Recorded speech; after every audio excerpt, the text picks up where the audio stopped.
Welcome back, everyone. Helping you live healthy. A new study is revealing some positive signs for pregnant women and their newborn baby or even their fetuses. The study found a majority of pregnant women diagnosed with coronavirus do not experience more severe cases than the general population. No babies included in the study seem to be infected based on testing performed immediately after they were born either. Joining me now to discuss this new study is Dr. Chandra Adams with Full Circle Women's Care. Good morning. Thank you for being here. Do appreciate it. Good morning. So what does this reveal for all of those women at home who are maybe thinking about getting pregnant or are far along in their pregnancy? What does this reveal about COVID-19 and pregnant women that may be different from, for example, if they became infected with the flu? So this study basically was looking at the outcomes of pregnancy. So it was analyzing women who were admitted to labor and delivery for different reasons. And it looked at what happened, how they were delivered, whether or not baby received transmission. It still doesn't give us a whole lot of answers about what happens in first and second trimester, but it gave us some really promising outcomes with regard to what happens at delivery and afterward.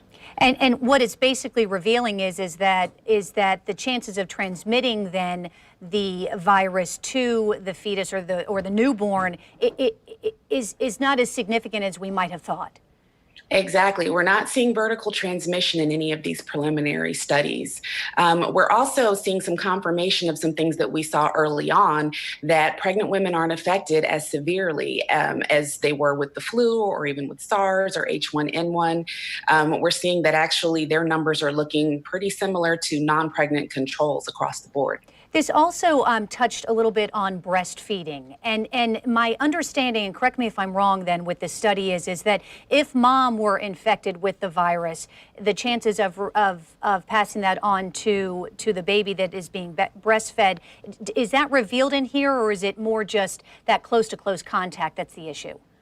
It's the close-to-close contact. It's the respiratory droplets. We're not seeing it isolated in breast milk, and mothers are actually still being encouraged to perform skin-to-skin with their babies. Of course, wearing a mask and using glove precautions, but babies are to be kept in isolates in the room if mom chooses to still room in with the baby, but we're not discouraging breastfeeding at this time. So what kind of questions are you getting at your practice from pregnant moms? So I'm getting more questions regarding around delivery, what to expect, whether or not they're going to be able to have support in the rooms with them. And we're just trying to reassure them that hospitals are not at this point moving toward completely restricted, and that the partner is still welcome to join the mom. They're asking questions about signs and symptoms and how, again, for the most part, what we're seeing mild symptoms and be able to be treated at home. Are you finding that more women are asking to deliver, those that are further along in their pregnancy, maybe a week or two earlier to avoid what we're expecting to be a peak in about 2 weeks here in Florida? At this time, we're not recommending inductions for any reason other than medical indications. Say mom has high blood pressure or gestational diabetes, or there's some issue with baby. And that's because inductions can take longer. You know, ideally, mom will come in active labor, quickly have a baby, and have a rapid discharge afterward. Dr. Chandra Adams with Full Circle Women's Health, thank you for joining us this morning. I think that this new study is certainly offering some encouragement to pregnant moms. We'll be right back. Thank you for having me.